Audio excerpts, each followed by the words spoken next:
नमस्कार साथियों, I study online में मैं नील सैनी आप सभी का एक बार फिर स्वागत करता हूं। तो हम चर्चा कर रहे थे अपने डिफरेंशियल इक्वेशन के ऊपर, अवकल समीकरण पे हमारी चर्चा चल रही थी और इसमें अपन चैप्टर नंबर 5 देख रहे थे जिसका नाम था साइमल्टेनियस डिफरेंशियल इक्वेशन। ये वाला टॉपिक अपना चल रहा था, रनिंग में था। लास्ट क्लास में अपन ने देखा था कि dx अपॉन पी बराबर dy अपॉन क्यू बराबर dz अपॉन आर। इस इक्वेशन को किस प्रकार सोल्व किया जाता है, इसके ऊपर हमारी चर्चा चल रही थी। इस टाइप की इक्वेशन हम पढ़ रहे थे और इनको सोल्व किस प्रकार से किया जाता है, इस टॉपिक पे हमारी चर्चा चल रही थी। लास्ट क्लास में मैंने बताया था आपको कि पहला मेथड अपन ने पढ़ के देखा था। उसमें हमने क्या देखा था कि भाई साहब कि इस प्रकार से आप नीचे वाले समीकरण को बनाओ, ठीक है। नीचे वाली इक्वेशन को इस प्रकार से आपकी, हमने क्या किया था, हमने इसके नीचे वाले को एक जगह, फिर इसके नीचे वाले को एक जगह, इनको जोड़ा था। फिर मैंने आपको बताया था, ये एक करने का तरीका बताया था मैंने आपको, क्वेश्चन को सोल्व किस प्रकार से किया जाता है कि सबसे पहले तीनों को लिख दो। ये रफली वर्क था अपना, ठीक है। ये वर्क कैसा था, रफली वर्क था, मतलब रफ कार्य था। ये क्वेश्चन में नहीं लिखते। हमें तो ये देखना है कि किस नंबर से इसको मल्टीप्लाई करने पर इसको किससे करूं, इसको किससे करूं, इसको किससे मल्टीप्लाई करूं कि जब तीनों ऐड हो जाए तो मुझे रिजल्ट क्या मिल जाए, 0 मिल जाए। ऐसा हम पढ़ रहे थे। तो मान लो इसको मैंने L से, इसको मैंने M से, इसको मैंने N से मल्टीप्लाई किया तो मुझे क्या मिला, 0 मिल गया। ऐसा मैंने मान लिया। तो हम क्या करते हैं, L M N गुणक लेने पर इनको क्या लेते हैं, हम गुणक लेते हैं। बोलो ये बात समझ में आई। गुणक लेते हैं मतलब ऊपर नीचे L dx upon L P बराबर M dy upon M Q बराबर N dz बराबर NR बराबर, फिर इनको जोड़ देते हैं L dx plus M dy plus N dz upon में क्या आ जाता है, 0 आ जाता है। फिर इस इक्वेशन को हम लेकर चलते हैं, 0 उधर चला जाता है तो हमें इक्वेशन नहीं मिलती है। L dx plus M dy plus N dz बराबर 0। यहां तक हमने चर्चा कर ली थी, ठीक है। मतलब इस टाइप के क्वेश्चन पर हमने चर्चा कर ली थी अपनी अंतिम क्लास तक। आज की क्लास में हम आगे बढ़ते हैं और इसी के अंदर नेक्स्ट मेथड की बात करते हैं कि भाई साहब जब हमारे कुछ क्वेश्चंस अगर डायरेक्ट ही सोल्व हो रहे हैं तो हमें इतना करने की जरूरत कहाँ पड़ रही है। कई मेथड हमारे, कई क्वेश्चंस ऐसे होंगे जो डायरेक्ट भी सोल्व होंगे। तब हम क्या करते हैं, देखो जैसे किस प्रकार का वो मेथड होगा। आपको इसी प्रकार की समीकरण दी हुई मिलेगी दोस्तों, आपको जो समीकरण मिलेगी वो इसी प्रकार की मिलेगी। हमें क्या करना है, हमें चेक करो, चेक क्या करना है, वो एक चीज देखना। जैसे मान लो हम क्या करेंगे, पहले 2 को ले लेंगे, ठीक है। प्रथम 2 को लेने पर, प्रथम 2 को लेने पर, या फिर जो नेक्स्ट वाला सॉल्यूशन निकलेगा अंतिम 2 को लेने पर, या फर्स्ट या थर्ड को लेने पर, मतलब कोई भी 2 ले लो, ठीक है। कोई भी 2 ले लो आप, ठीक है। चाहे इन 2 को ले लो, चाहे इन 2 को ले लो, चाहे फर्स्ट और थर्ड को साथ में ले लो और समाकलन करके आप मान निकाल सकते हो। लेकिन इसकी कंडीशन क्या होती है, ये वाला मेथड कब अप्लाई होगा, 2 वाला लेने का, कि पहले ये 2 ले लो, फिर ये 2 ले लो, या फिर पहले और तीसरा वाला 2 ले लो, जो मर्जी हो वो 2 ले लो, उनका इंटीग्रेशन कर दो। लेकिन ये वाला मेथड काम में कब आता है, ये मेथड तभी काम में आएगा जैसे आप मान लो प्रथम 2 ले रहे हो, dx अपॉन पी बराबर dy अपॉन क्यू, ठीक है। मान लो मैंने ये प्रथम 2 ले ली, तो ध्यान रखना अब इन दोनों के अंदर z नहीं रहना चाहिए, z नहीं रहना चाहिए। बोलो ये बात समझे, मतलब आप x y ऊपर dx और dy वाली टर्म ले रहे हो तो ध्यान रखना उसमें z की टर्म नहीं होनी चाहिए। अगर मान लो z इसमें भी है, z इसमें भी है, तब काट दो। अगर कट रहा है तो अच्छी बात है, अगर नहीं कट रहा तो अच्छी बात नहीं है, क्योंकि z नहीं रहना चाहिए। First condition.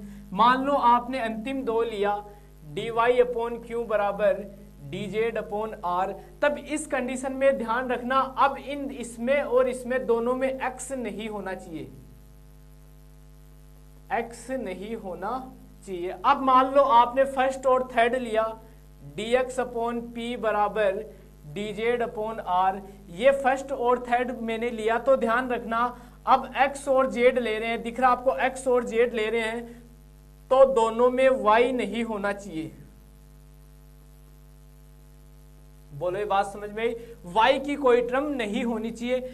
अगर ये कंडीशन आपकी फॉलो होती है, अगर आप फर्स्ट दो को ले रहे हो और उसमें z नहीं आ रहा है, तो आपका ये मेथड काम में आ जाएगा। अगर आप फर्स्ट सेकंड और थर्ड को ले रहे हो, उसमें x नहीं है, तो मेथड काम में आ जाएगा। ये वाला ले रहे हो y नहीं है, तो मेथड काम में आ जाएगा। कैसे? आंसर समाकलन कर दो, फिर साथ में समाकलन लोगे तो आपको जो दो सॉल्यूशन मिलने होते हैं वो दोनों सॉल्यूशन मिल जाएंगे। फर्स्ट कंडीशन तो ये होती है इस मेथड को सोल्व करने की। सेकंड कंडीशन क्या होती है? हमने चैप्टर नंबर फर्स्ट पढ़ा था, याद हो सभी को, चैप्टर नंबर फर्स्ट पढ़ा था। चैप्टर नंबर फर्स्ट में हमने एक मेथड पढ़ा था जिसका नाम था सेपरेबल, ठीक है, मतलब चरों का पृथक्करण करना, ठीक है। तो जैसे मान लो मैंने ये दो प्रथम लिए, मैंने ये फर्स्ट दो लिए, ठीक है, ये फर्स्ट दो लिए, इनमें जेड नहीं आ रहा है, जेड नहीं आ रहा है, फर्स्ट कंडीशन तो जेड नहीं होना चाहिए। सेकंड कंडीशन, इसके अंदर जो वेरिएबल है ना एक्स और वाई, वो सेपरेबल होने चाहिए, मतलब वो अलग अलग होने चाहिए। ये नहीं कि आप dx के नीचे टर्म ले रहे हो तो वहां x और y दोनों आ रहे हैं, ऐसा कभी नहीं होना चाहिए। dx के साथ में हमेशा x का ही फंक्शन रहना चाहिए और dy के साथ में हमेशा y का ही फंक्शन रहना चाहिए। उसी कंडीशन में आप क्या कर सकते हो, इसको सोल्व कर सकते हो, अदरवाइज ये सोल्व नहीं होगी, ठीक है। किस कंडीशन में? दो कंडीशन कौन कौन सी हो गई? फर्स्ट कंडीशन तो ये होती है कि साहब आप जो भी दो टर्म ले रहे हो, इन तीनों में से जो भी दो टर्म ले रहे हो, उनमें वो टर्म नहीं लेनी है जिसका इंटीग्रेशन नहीं होगा, ठीक है। जैसे ये प्रथम दो लिए तो इसमें जेड का इंटीग्रेशन नहीं हो सकता क्योंकि जेड की टर्म नहीं है, ठीक है। तो यहाँ हम क्या देखेंगे कि जेड नहीं होना चाहिए, इनमें एक्स नहीं होना चाहिए, इनमें वाई नहीं होना चाहिए। फर्स्ट कंडीशन तो ये होती है। सेकंड कंडीशन क्या होती है कि भाई साहब ये पी और क्यू जो है ना, ये P और Q ये पृथक होने चाहिए, ठीक है, अलग अलग हो सके ऐसा होना चाहिए। मतलब dx के साथ x की टर्म ही आनी चाहिए, dy के साथ y की टर्म ही आनी चाहिए, तभी आप क्या कर पाओगे, इसका इंटीग्रेशन कर पाओगे। इंटीग्रेशन कर पाओगे तभी आप क्या कर पाओगे, इसका सॉल्यूशन कर पाओगे। इसी प्रकार इस वाले में इस dx के साथ x की टर्म ही आनी चाहिए, dz के साथ z की ही टर्म आनी चाहिए, ठीक है। इसी प्रकार इसमें dy के साथ में y की टर्म ही आनी चाहिए, z के साथ में z की टर्म ही आनी चाहिए, तभी ये क्वेश्चन क्या हो सकते हैं, सोल्व हो सकते हैं। तो क्लियर हुआ होगा सभी दोस्तों को जो मेथड मैंने बताने का प्रयास किया। और हर बार मैं कहता हूं कि मेथड कभी पूरा 100% समझ में नहीं आता जब तक उस पर हम 2-4 क्वेश्चन ना कर ले। तो चलते हैं इसके क्वेश्चंस की तरफ और क्वेश्चंस उठाते हैं हम और उनको देखते हैं। और कोशिश अपनी यही है कि आज की क्लास में ये वाला चैप्टर अपना खत्म हो जाए, उसके बाद अपन अपना नेक्स्ट चैप्टर देखेंगे।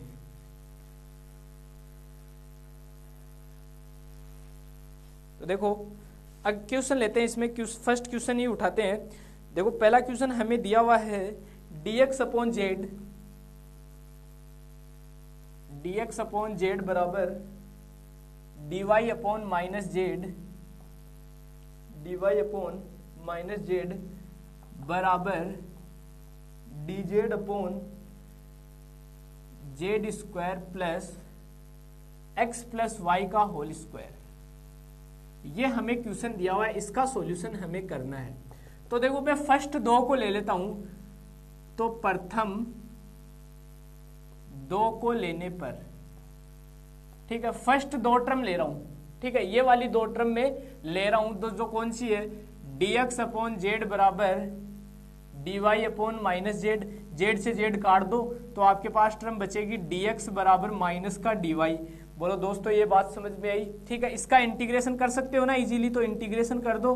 इंटीग्रेशन करेंगे तो मुझे टर्म मिलेगी x बराबर माइनस वाई प्लस सी, y को इधर ले आओ, c1 नाम दे दो इसको, y को इधर ले आओ तो x प्लस वाई बराबर c1। बोलो ये बात समझ में आई। अब चाहो तो अंतिम दो ले लो, चाहे तो प्रथम और अंतिम ले लो, ठीक है। क्यों? अब कई स्टूडेंट कहेंगे कि सर जैसे ही हम जैसे फर्स्ट व थर्ड लेने पर प्रथम व तीसरी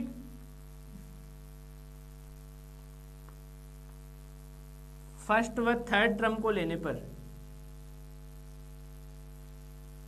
फर्स्ट एंड थर्ड टर्म लेने पर, तो फर्स्ट टर्म है dx अपॉन जेड बराबर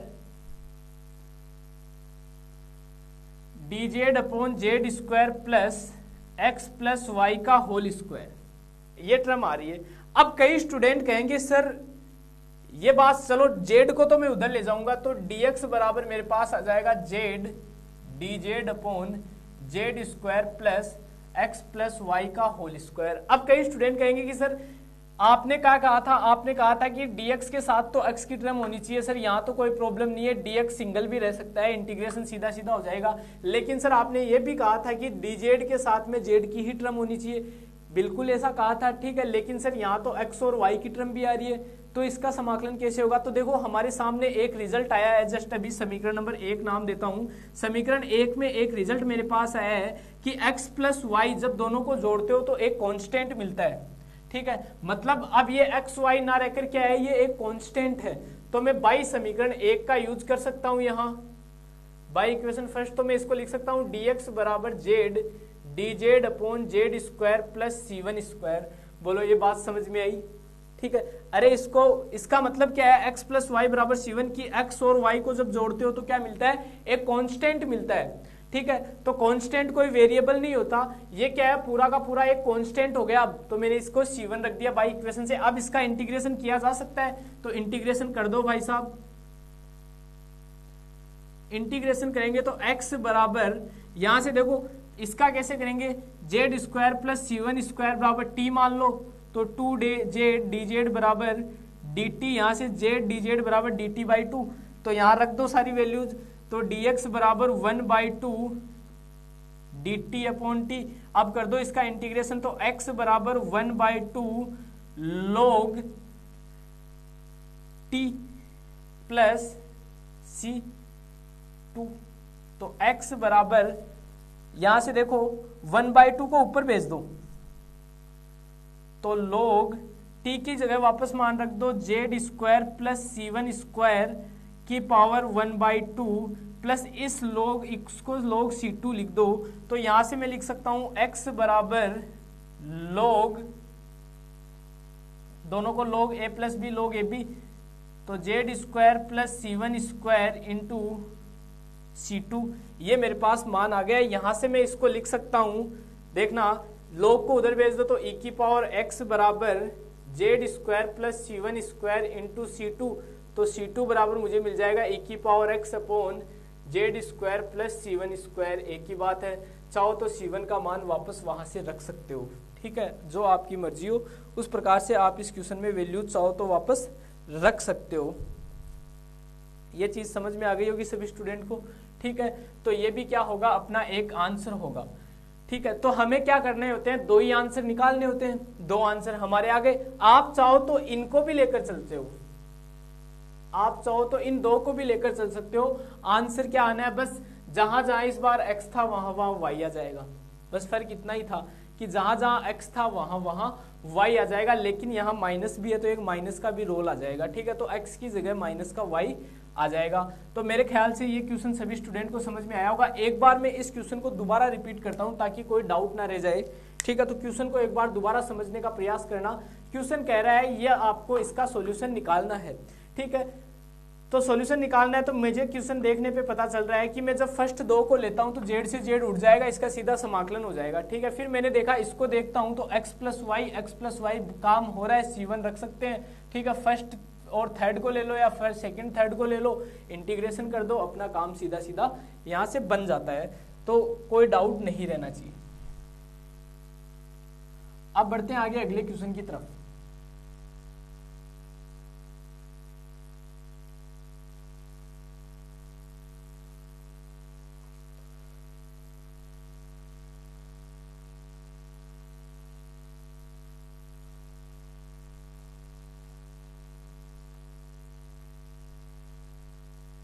अगला क्वेश्चन लेते हैं। क्वेश्चन दिया हुआ dx अपॉन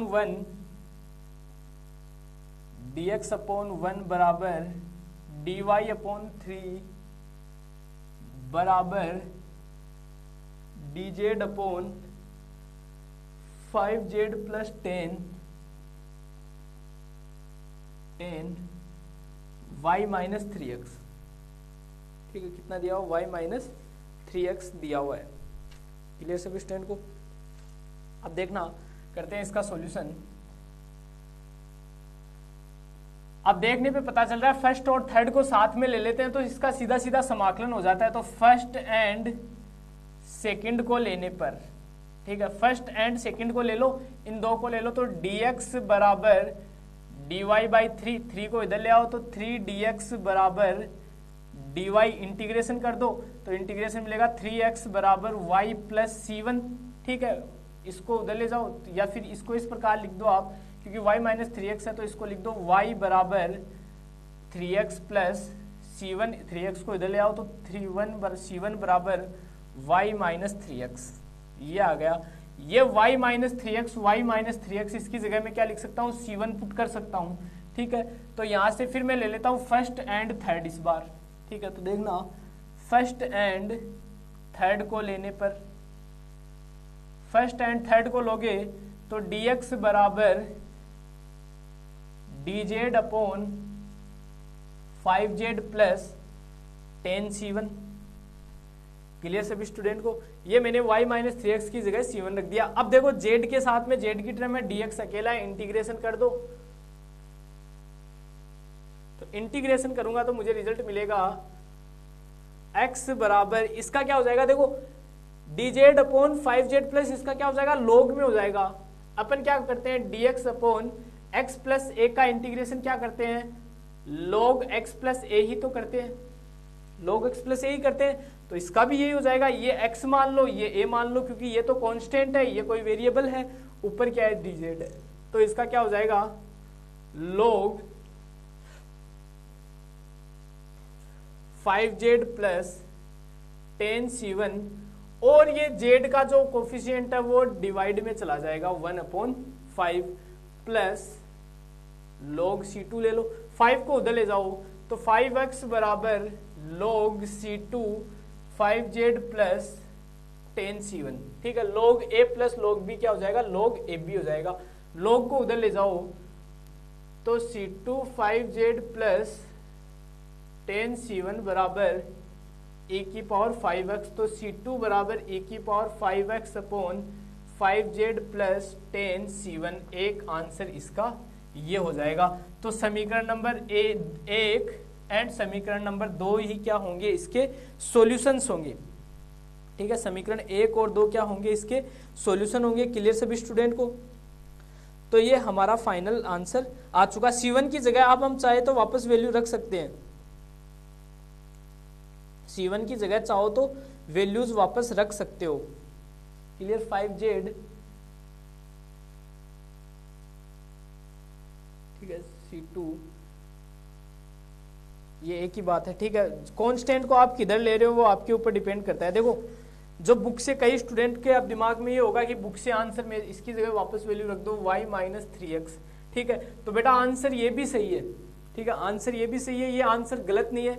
डिपेंड करता है, जैसे हमारे ऊपर, ये कांस्टेंट के ऊपर डिपेंड करता है। अगर इसको हम माइनस में ले लेते हैं, सपोज दैट बुक वाले आंसर की तरफ देखते हैं, तो इसको हम माइनस में ले लेते हैं तो c2 नीचे चला जाता है, ठीक है, क्योंकि log a minus log b log a upon b हो जाता है। तो c2 उधर चला जाएगा, पहले ये इधर आएगा, तो इस बार ये c2 कहाँ आ जाता है, यहाँ आ जाता है, ठीक है। बुक में आपका ये आंसर है, यहाँ y माइनस 3x c1 की जगह वापस वैल्यू पुट कर दो, ये बुक का आंसर है। तो दोनों आंसर सही है, आंसर ये भी करेक्ट है, आंसर ये भी करेक्ट है, ठीक है। कई स्टूडेंट ये सोचेंगे कि सर 2 आंसर आ रहे हैं, ये भी आ रहा है वो भी आ रहा है, तो आंसर से इससे कोई फर्क नहीं पड़ता। ये कांस्टेंट क्या आएगी, थोड़ी गड़बड़ी करता है, ठीक है। ये डिपेंड करता है हमारे ऊपर, ठीक है। समाकलन का जो हम कांस्टेंट लिखते हैं उसको हम कुछ भी लिख सकते हैं, हम उसको पॉजिटिव भी लिख सकते हैं, हम उसको नेगेटिव भी लिख सकते हैं, ये हमारे ऊपर डिपेंड करता है। ऐसे तो कांस्टेंट को हमने log क्यों लिखा, हम इसको नॉर्मल प्लस c भी तो लिख सकते थे सर, बिल्कुल लिख सकते थे, कोई दिक्कत नहीं है, ये भी आंसर सही है, आंसर अपना ये भी सही है, ये गलत नहीं है। आप इसको यहीं छोड़ दो, ये आंसर सही माना जाता है, इसके आगे इसको सोल्व करने की जरूरत नहीं पड़ती। आप इस आंसर को यहीं छोड़ दो, c1 की जगह वैल्यू जरूर रख देना y माइनस 3x, ये आंसर भी क्या है आपका, एकदम करेक्ट है, ये आंसर भी गलत नहीं है। आप यहीं छोड़ दो, आप इस कांस्टेंट को चाहे a ले लो तो भी सही है, आप इस कांस्टेंट को चाहे माइनस a ले लो तो भी सही है, चाहे माइनस c ले लो, चाहे प्लस d ले लो, कांस्टेंट आप कैसा भी ले सकते हो, आपके ऊपर डिपेंड करता है, ठीक है। तो ये कांस्टेंट वाले खेल में कंफ्यूज मत हो जाना, तो दूसरे वाले मेथड के जो क्वेश्चन हम कर रहे हैं आई थिंक सभी स्टूडेंट को समझ में आ रहे हैं, ठीक है, क्लियर हो रहे हैं। आगे बढ़ते हैं, आप अगला क्वेश्चन लेते हैं।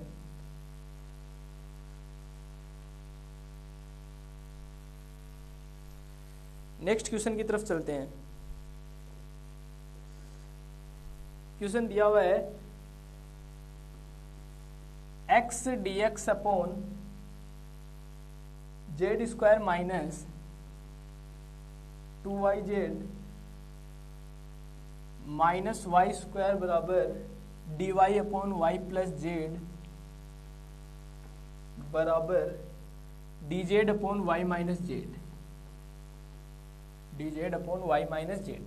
करते हैं इसका सॉल्यूशन, ठीक है। अब देखो फर्स्ट वाला तो किसी के साथ लेने का सवाल ही नहीं बन रहा, क्योंकि फर्स्ट वाले में तो दिख रहा है कि सर टर्म तो x की है, लेकिन x के साथ में इस dx के साथ में x भी आ रहा है, y भी आ रहा है, z भी आ रहा है, तीनों आ रहे हैं। dx के साथ में आप देख सकते हो x, y, z तीनों आ रहे हैं, तीनों आ रहे हैं, तो भाई साहब अपना काम तो नहीं बन सकता, तो फर्स्ट को तो ले नहीं सकते। सेकंड और थर्ड को देखने पे पता चल रहा है dy के साथ में yz है, dz के साथ में yz है, यहां से काम बन सकता है। तो सेकंड एंड थर्ड को लेने पर, तो देखो फर्स्ट कंडीशन क्या थी अपनी, सेकंड और थर्ड को लेते हैं तो उसमें x नहीं होना चाहिए, इसमें x नहीं है, तो इसको लिया जा सकता है y प्लस जेड बराबर dz upon Y minus Z. फिर क्या करते हैं, चरों का पृथक्करण करते हैं, ठीक है, इसको उधर भेजो, इसको इधर ले आओ, तो y माइनस जेड dy बराबर y प्लस जेड dz, अंदर मल्टीप्लाई करो, y dy minus Z dy बराबर, यहां से देखो y dz plus Z dz, ठीक है। अब यहां से देखो हम क्या करते हैं, ये यहां से हो गया, अब यहां से आगे चलते हैं। अब वही चीज कल वाली क्लास में भी हमने ऐसा क्वेश्चन देखा था, x dy plus Y dx, अगर याद हो तो यहां से हम क्या करते हैं, इसको उधर ले लो, ठीक है, या सबको एक तरफ ले लेते हैं, तो y dy इसको इधर ले आओ, माइनस इसको ले आओ, minus Z Y D Z. एक सेकेंड,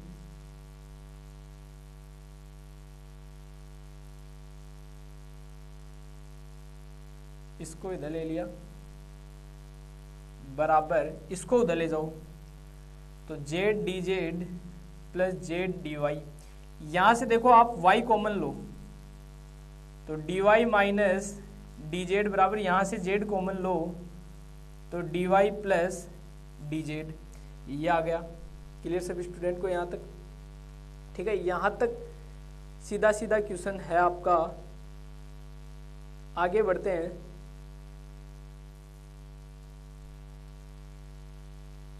एक सेकेंड, इसको थोड़ा सेट करने का प्रयास करते हैं।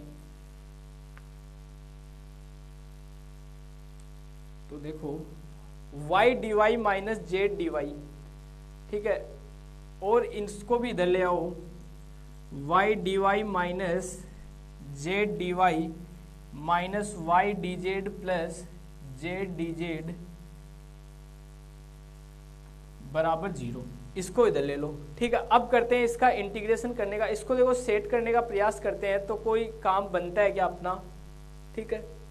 देखो कुछ इंटीग्रेशन करने के लिए देखो ये कोई मेथड लगता है क्या इसमें, इसको हम डिफरेंशिएशन में चेंज करो कि ये किसका डिफरेंशिएशन आपको दिख रहा है। एक second, Y square minus Z square का डिफरेंशिएशन करो, ठीक है, इसका डिफरेंशिएशन करो, तो इसका डिफरेंशिएशन होगा 2y dy minus 2z dz, ठीक है, दो कॉमन ले लो, तो y dy minus Z D Z, ठीक है।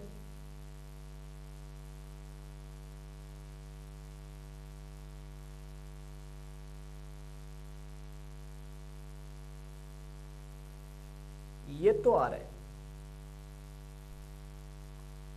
ये तो आ रहा है। इसी प्रकार ये वाला देखो, इसको प्लस कर दो तो ये 2y dy plus 2z dz, दो यहाँ से कॉमन ले लो तो बिल्कुल काम हो रहा है अपना। कब हो रहा है देखो, इसको ऊपर नीचे 2 से गुणा करो और इसको भी ऊपर नीचे 2 से गुणा करो, ठीक है। दोनों को ऊपर नीचे 2 से गुणा करके देखते हैं अपना काम होता है क्या। तो देखना, इसको तो मैं लिख सकता हूँ, अब 2 वहां से कॉमन आ जाएगा तो इसको तो लिख सकता हूं मैं 1/2 dy square minus Z square, फिर माइनस इसको लिख सकता हूं 1/2 dy square plus Z square बराबर 0। ये लिख सकते हैं इसको। क्लियर सभी स्टूडेंट को? इसको इस प्रकार से लिखा जा सकता है। इसको तो ज्यादा कुछ लिखने की जरूरत ही नहीं थी, ये तो सीधा सीधा था। इसको तो हम ऊपर नीचे मल्टीप्लाई करने की जरूरत नहीं थी। ये तो डी वाई जेड था, ठीक है। देखो जेड ऐसा का ऐसा, इसका डी वाई, फिर जेड वाई ऐसा का ऐसा, इसका डी जेड, बिल्कुल। अब देखो ये अपना पूरा बन गया, ठीक है। इस टर्म में इसको लिखा जा सकता है। क्लियर सभी स्टूडेंट को? इसको क्या किया मैंने, ऊपर नीचे 2 से गुणा किया तो ये वाली टर्म बन जाती है। इसकी सीधी Y D Z plus Z D Z, इसको डी वाई जेड लिख सकता हूं। अब कर दो इसका इंटीग्रेशन, अब कर दो इसका इंटीग्रेशन, तो इंटीग्रेशन हो जाएगा 1/2, तो बाहर ऐसा का ऐसा Y square minus Z square minus Y Z बराबर C1, ठीक है। बराबर में क्या आ जाएगा इस बार, C1 आ जाएगा। क्लियर सभी स्टूडेंट को? अब चाहो तो y कॉमन, ये 1/2 एलसीएम लेके उधर भेज दो तो Y square minus Z square minus 2yz बराबर C1, दो उधर जाके कांस्टेंट के साथ मल्टीप्लाई होगा तो भी क्या मिलेगा, एक कांस्टेंट मिलेगा। क्लियर सभी स्टूडेंट को? अब बढ़ते हैं आगे, नेक्स्ट लेते हैं इसको। देखो 2 सॉल्यूशन निकालने होते हैं, एक सॉल्यूशन तो हमने निकाल लिया। अब दूसरा सॉल्यूशन इसका देखो, ठीक है। सेकंड सॉल्यूशन इसका ढूंढने का प्रयास करो तो देखो अब किस प्रकार से होगा। तो सेकंड वाला, अब फर्स्ट वाला मेथड तो एक ही जगह लग सकता था इन दो पर, ठीक है, जो आज मेथड पढ़ रहे हैं। लेकिन अब क्या करें, अब तो सेकंड वाला जो आज मेथड पढ़ रहे हैं वो तो फेल हो रहा है, ठीक है। दूसरा सॉल्यूशन तो निकाल पाना पॉसिबल नहीं है, क्योंकि अगर हम इन दो को लेते हैं तो ये क्या कहता है कि भाई साहब x और y है तो टर्म x y की होनी चाहिए, लेकिन इसमें भी z आ रहा है, इसमें भी z हो रहा है, काम नहीं बन रहा। एक अंतिम बस्ती है अपने पास, फर्स्ट और थर्ड को लेकर देखते हैं। तो फर्स्ट और थर्ड को लेते हैं तो ये कहता है कि फर्स्ट और थर्ड को ले रहे हो तो y की टर्म किसी में नहीं होनी चाहिए, लेकिन इसमें y की टर्म आ रही है, मतलब ये वाला कंसेप्ट फेल हो जाता है, ये वाला कंसेप्ट हमारा नहीं लग रहा। तो क्या करते हैं, वापस पहले वाले कंसेप्ट की तरफ चलते हैं। वो क्या कहता है कि गुणक लो फिर, ठीक है, फिर गुणक लो, यानी कि किससे मल्टीप्लाई करोगे, इसको भी किसी से मल्टीप्लाई करो, इसको भी और इसको भी, फिर देखो बात बनती है क्या। तो Z square minus 2yz minus Y square plus Y plus Z plus Y minus Z. Clear सभी स्टूडेंट को?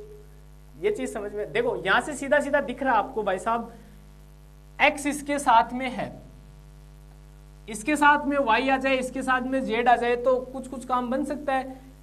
तो यहां से देखो, इसको तो किसी से मल्टीप्लाई मत करो, ठीक है, इसको तो 1 से मल्टीप्लाई कर दो पूरे को, ठीक है। फर्स्ट वाले को तो 1 से कर दो, इसको y से कर दो तो ये वाई स्क्वायर, ये वाई जेड, इसको z से कर दो तो ये जेड, ये जेड स्क्वायर।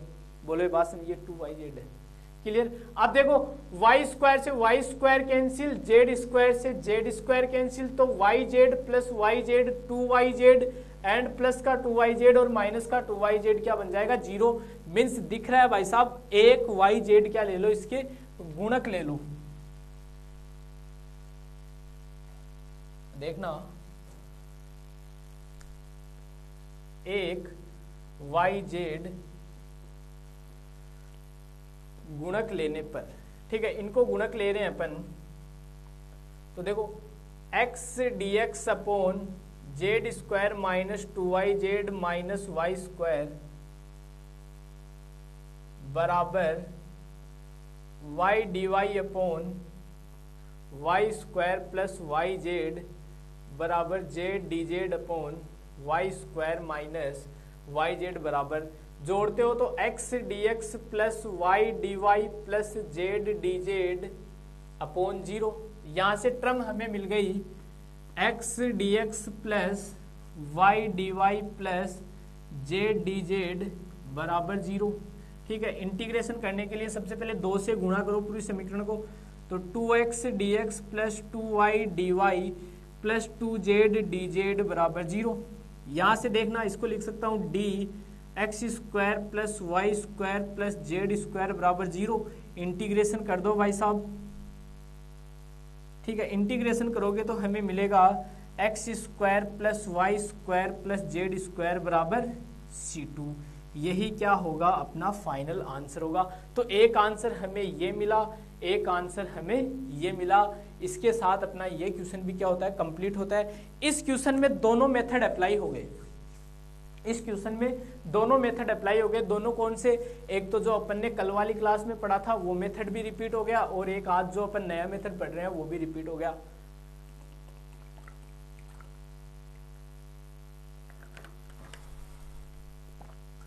अब इसमें एक मुद्दे वाली बात क्या है, इसमें एक मुद्दे वाली बात क्या है, इसमें मुद्दे वाली बात सिर्फ एक ही है, इसमें मुद्दे वाली बात सिर्फ एक ही है।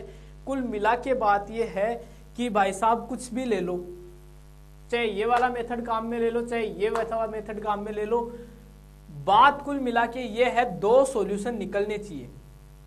इन जो भी कर रहे हो आप, जो भी तरीका अपना रहे हो, वहां से इंटीग्रेशन हो जाना चाहिए। पहली कंडीशन इंटीग्रेशन होना चाहिए और 2 आंसर निकलने चाहिए। अब चाहे आप कैसे भी करो, वो आपके ऊपर है। किसी भी चीज से मल्टीप्लाई करके जोड़ो, किसी भी चीज से मल्टीप्लाई करके घटाओ, घटाना नहीं है, जोड़ना ही है, चाहे भले ही माइनस से गुणा कर लो। ठीक है,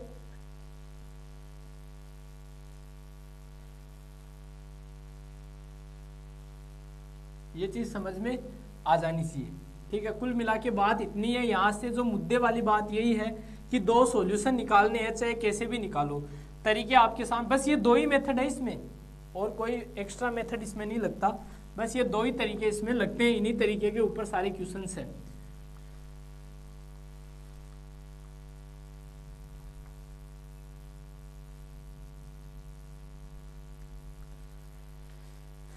एक क्वेश्चन और लेते हैं।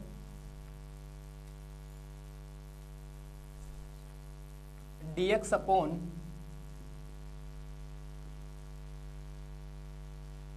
Y cube X minus 2x की power 4 is equals to D Y upon 2y की power 4 minus X cube Y बराबर जेड अपॉन 3z।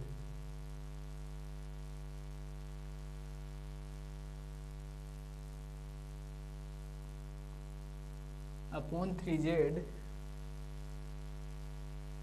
नहीं अपॉन में तो कुछ नहीं है, dz अपॉन 9z, 3z नहीं है, 9z and X cube minus Y cube, X cube minus Y cube. ये क्वेश्चन हमारा बन रहा है। तो देखो भाई साहब कैसे करते हैं, इसको करने का तरीका ढूंढते हैं। तो देखने पे पता चल रहा है कि सर प्रथम 2 को लेने पे अपना काम हो जाएगा। फर्स्ट 2 को जब लेते हैं तो अपना काम हो जाएगा, क्योंकि दोनों के अंदर जेड की टर्म नहीं है। फर्स्ट और सेकंड को लेते हैं तो कंडीशन क्या होती है, उसमें जेड नहीं होना चाहिए, तो दोनों में जेड नहीं है, तो काम हो रहा है अपना। तो सॉल्यूशन देखो, फर्स्ट एंड सेकंड को लेने पर, फर्स्ट एंड सेकंड को लोगे तो आपको दिख रहा है dx upon Y cube X minus 2x की power 4 is equals to dy upon 2y की power 4 minus X cube Y. यहां से देखो dy बाई dx की फॉर्म में ले लो, बराबर इसको उधर ले जा रहा हूं, इसको इधर ले जा रहा हूं, X cube Y upon Y cube X minus 2x की पावर 4। ध्यान से देखो ये क्वेश्चन क्या बन रही है, ये इक्वेशन कौन सी बन रही है। ये चैप्टर नंबर 1 में अपने एक टॉपिक आया था, होमोजीनियस इक्वेशन, समघात अवकल समीकरण, उस फॉर्मेट में ये बन रहा है। अगर किसी स्टूडेंट को समझ में आ रहा है तो ठीक है। ये उस फॉर्मेट में बन रहा है कैसे सर, 4 घात है, यहाँ भी 4 घात है, यहाँ भी 4 घात है, यहाँ भी 4 घात है, तो ये 4 घात का समघात फलन है।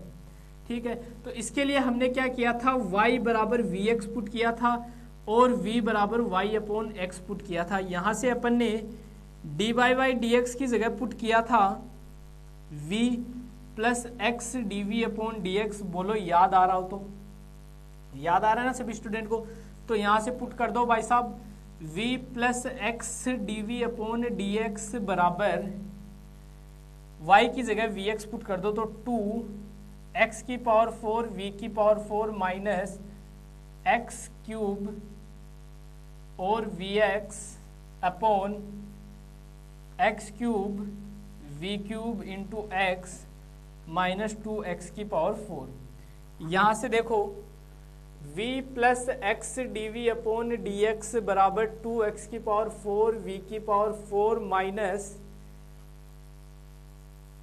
x की पावर 4 v अपॉन x की power 4 v cube minus 2x की पावर 4। ये 2x की पावर 4 सब में उड़ गया तो बच गया v plus X D V upon D X बराबर ये v की power 4 minus v upon v cube minus 2, ये बच गया।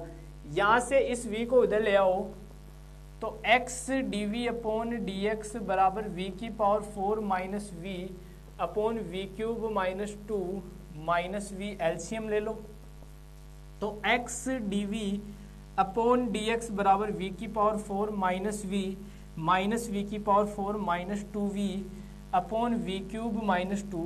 ये v4 से ये कैंसिल हो गया, यहाँ बच गया माइनस का 3v। तो x D V upon D X बराबर माइनस का 3v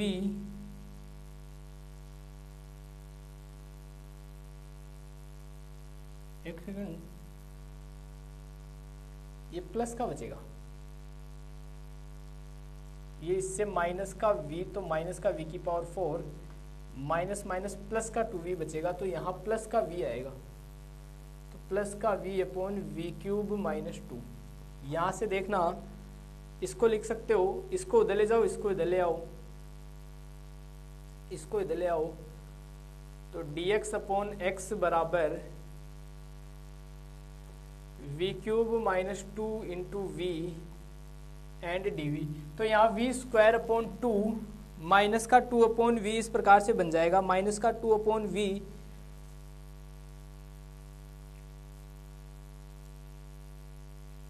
ठीक है। इस प्रकार से ये आपका कहीं ना कहीं छोटी सी मिस्टेक हो गई होगी, इसमें चेक कर लेना ठीक है। लेकिन कुल मिला के बात ये है, क्वेश्चन आपको इसी प्रकार से सोल्व करना है। यहाँ थोड़ी कहीं कैलकुलेशन में हो सकता है कोई मिस्टेक हो गई हो वैल्यू पुट करने में, आप उसको चेक जरूर करना ठीक है।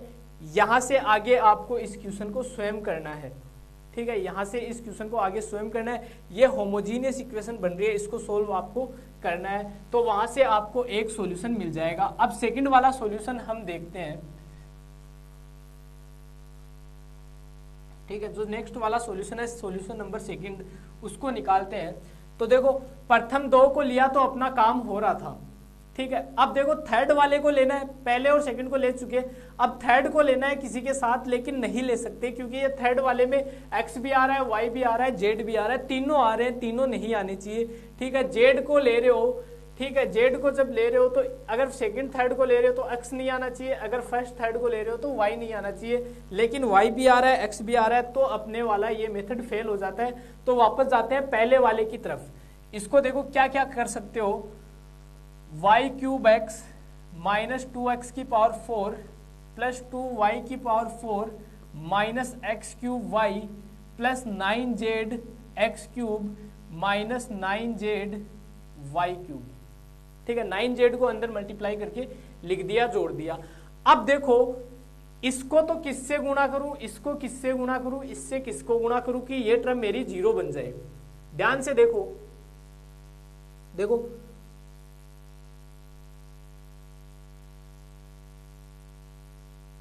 कुछ दिख रहा है क्या?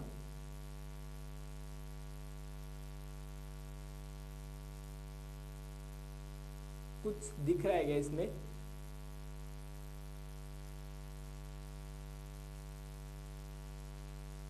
इसको तो x से डिवाइड करो, इसको x से डिवाइड करो, इसको y से डिवाइड करो,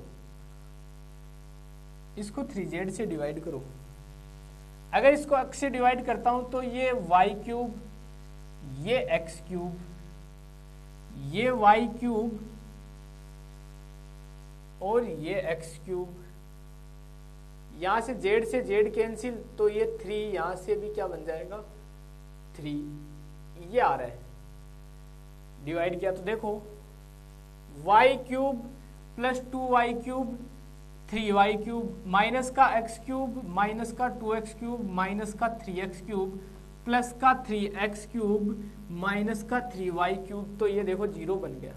ठीक है, मीन्स मैं लूंगा इसमें गुणक जो लूंगा वो लूंगा 1/x 1/y एंड 1/3z गुणक लेने पर। गुणक लेने पे तो देखो अपना टर्म बनेगा dx/x plus dy/y plus dz/3z बराबर 0। आंसर होगा log x plus log y plus 1/3 log z बराबर log c। तीनों को एक जगह लिख दो, x log x plus into Y into Z की पावर 1/3 बराबर log c2। log से log उड़ा दो तो x y z की पावर 1/3 बराबर c2। सेकंड आंसर आपका ये आ जाएगा। फर्स्ट आंसर आप स्वयं निकाल लेना। चैप्टर नंबर फर्स्ट में जो होमोजीनियस इक्वेशन हमने पढ़ी थी, ठीक है, समघात अवकल समीकरण, उससे इसको सोल्व करना है। इस क्वेश्चन को आप कंप्लीट जरूर करें। आगे बढ़ते हैं, कुछ क्वेश्चंस और देखते हैं इसके, और ये चैप्टर अपना लगभग खत्म हो चुका है। इसमें अब और कोई भी अलग टाइप के क्वेश्चंस नहीं बचते। कुछ क्वेश्चंस आपके लिए लिख रहा हूं जो आपको स्वयं करने हैं।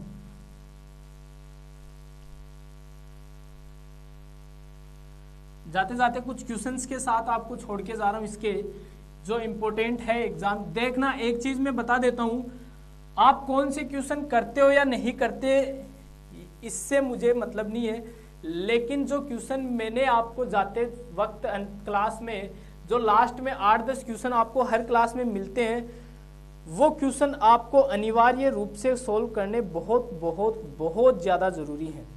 ठीक है, क्योंकि वो क्वेश्चंस आपको पूछे जाने की पूरी पूरी संभावना बनती है। अगला क्वेश्चन करते हैं। करते क्या है, आपको करना अभी dx/x² minus y² minus z² बराबर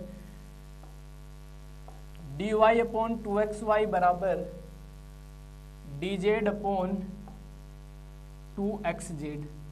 ठीक है, क्वेश्चन में हिंट देता हूं, क्वेश्चन में हिंट देता हूं, तो हिंट देखो, फर्स्ट और थर्ड को ले लो, सेकंड एंड थर्ड को ले लो, x से x उड़ जाएगा तो dy/2y dz/dz, तो 1/2 log y 1/2 log z इधर ले लो, एक आंसर तो आपको मिल जाएगा। फर्स्ट एंड सेकंड और थर्ड को ले लो, देखो x से x उड़ जाएगा, ठीक है, काम हो जाएगा। उसके बाद इसको देखो, इस पे आओ, ठीक है, अब इसमें x भी है, y भी है, z भी है, तो इससे काम नहीं हो सकता। अब क्या करो, फर्स्ट वाला मेथड लो और देखो, इनको जोड़ो, x² minus y² minus z² plus 2xy plus 2xz, zero किससे मल्टीप्लाई करो कि जीरो बन जाए, ठीक है, किससे मल्टीप्लाई करो कि ये जीरो बन जाए, ठीक है। इस प्रकार आपको उससे मल्टीप्लाई करके इनको जोड़ना है और देखना है कि ये जीरो कब बनते हैं, ठीक है, ये जीरो कब बनते हैं।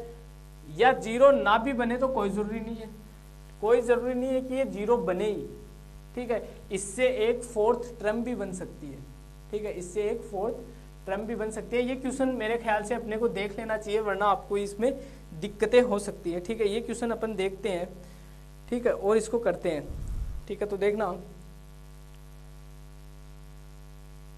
सॉल्यूशन करते हैं। ये एक सॉल्यूशन तो निकाल लेना सेकंड और थर्ड को लेने पर। अब निकालते हैं हम ये वाला, तो एक्स वाई जेड गुणक लेने पर, तो गुणक ले लो, means X D x upon इसको एक्स से मल्टीप्लाई करो, ठीक है, उसको वाई से और इसको जेड से। तो देखना, ये X D X plus Y D Z plus Z D Z upon ये बन जाएगा X cube minus X Y square minus X Z square plus 2xy square plus 2x Z square. अब देखो x dx plus y dy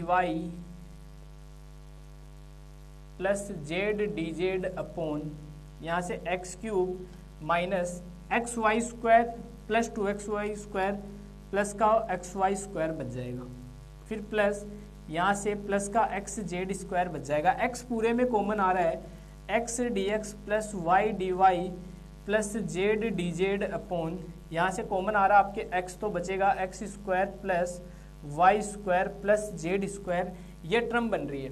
ठीक है, अब इसका तो सीधा सीधा आंसर दिख रहा है सभी स्टूडेंट को।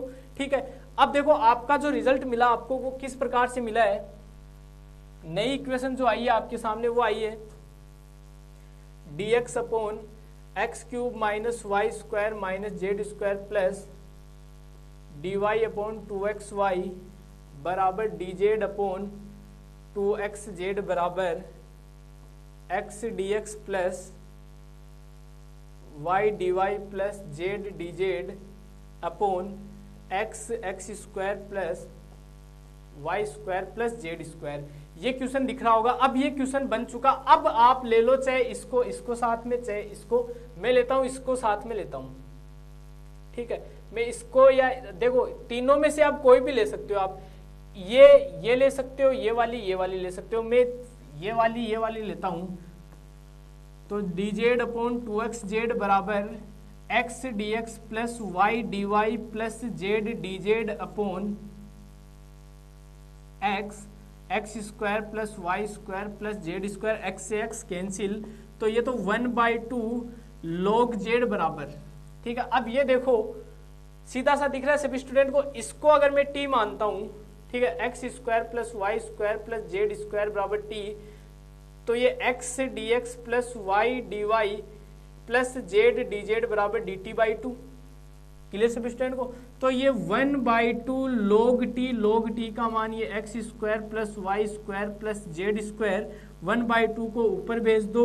ठीक है, सॉरी 1/2 से 1/2 कैंसिल हो जाएगा, log से log कैंसिल हो जाएगा, तो z बराबर X square plus Z Y square plus Z square into C2।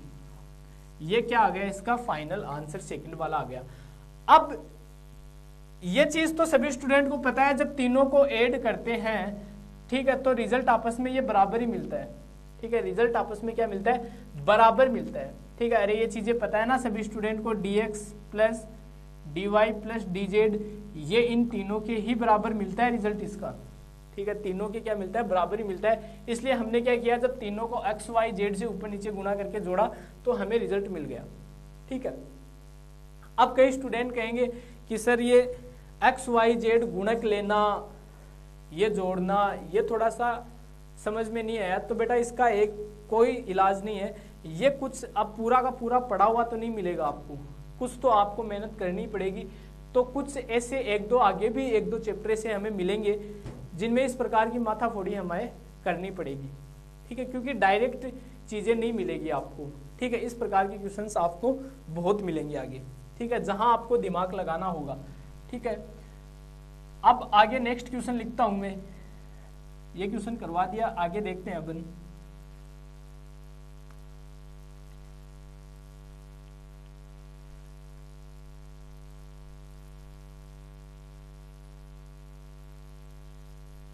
आगे देखते हैं,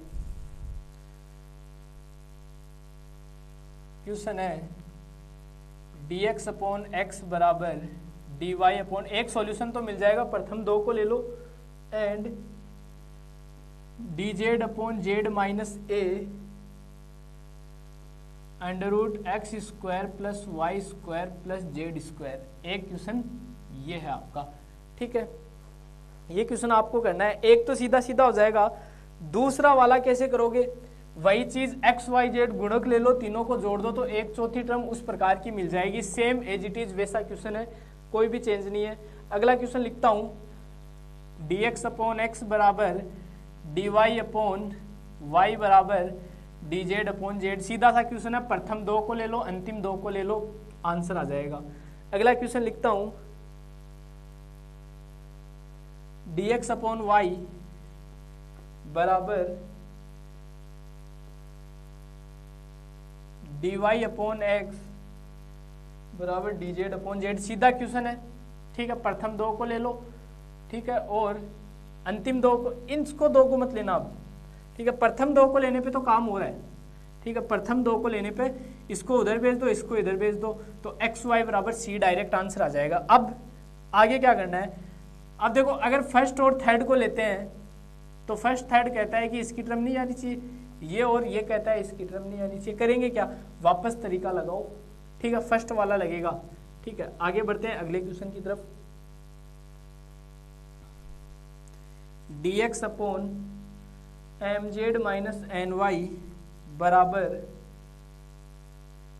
dy upon N X minus L Z बराबर dz upon L Y minus M X, L Y minus M x.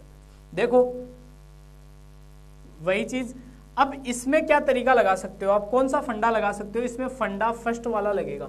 ठीक है, जो first वाला method था वो वाला काम में आएगा। ये क्वेश्चन भी आपको कंप्लीट करना। आगे बढ़ते हैं, नेक्स्ट क्वेश्चन है dx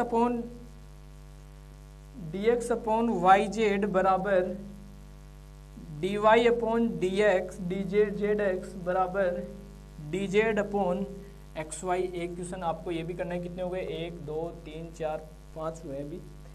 अगला क्वेश्चन है dx अपॉन वाई स्क्वायर बराबर dy अपॉन एक्स स्क्वायर बराबर D Z upon X square Y square Z square. ये क्वेश्चन करना है, ये हो गया।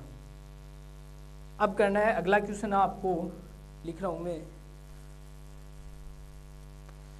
X D X D Y D Z.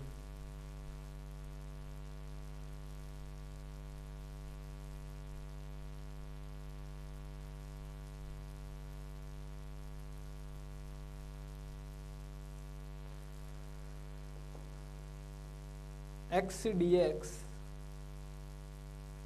Upon Y square Z बराबर D Y upon Y Z बराबर D Z upon Y square, D Z upon Y square. अगला question है D x upon X Y बराबर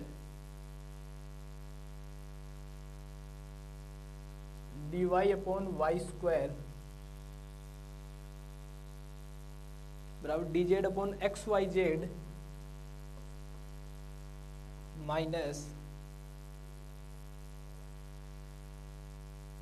2x square, minus 2x square. आगे बढ़ते हैं, अगला question है dx upon Y square plus Y Z plus X square बराबर D Y upon Y square minus X Z Y square minus X Z plus X square बराबर D Z upon Z X plus Y, Z X plus Y. एक question ये हो गया। और देखते हैं अगला question, D Z upon cos X plus Y D x upon cos X plus Y बराबर D Y upon sine X plus Y बराबर डी जेड अपॉन जेड। ये वाला देखो, कोस ए प्लस बी लगाओ, साइन ए प्लस बी लगाओ, पृथक्करण हो जाएगा। ठीक है, सीधा सा था। अगला देखो d x upon Y plus Z बराबर D Y upon z plus x बराबर D Z upon x plus y. ये कितने क्वेश्चन हो गए, 1 2 3 4 5 6 7 8 9 10 11। ये 11 क्वेश्चन तो आपको कंप्लीट करने ही है। इसके अलावा आप कोई क्वेश्चंस करते हो तो ये बहुत ही ज्यादा अच्छी बात है। और अगर ये क्वेश्चन आप नहीं करते हो तो ये बहुत ज्यादा गलत बात है। ठीक है, तो डिपेंड आपके ऊपर करता है आप कितने क्वेश्चन करते हो। तो कंपलसरी है ये वाले क्वेश्चन आपको करने बहुत जरूरी है। तो मिलते हैं, और ये चैप्टर अपना यहाँ खत्म होता है। तो अब मिलेंगे हम अपनी अगली क्लास में। नेक्स्ट चैप्टर होगा, अब ये जो फर्स्ट डिग्री है, ये जो फर्स्ट ऑर्डर के डिफरेंशियल इक्वेशन थे ये हमारे कंप्लीट होते हैं। अब हम पढ़ेंगे सेकेंड ऑर्डर के डिफरेंशियल इक्वेशन, बात करेंगे अपन अगली क्लास में। तो मिलते हैं अपनी नेक्स्ट क्लास में, तब तक के लिए आपका दिन शुभ रहे, धन्यवाद।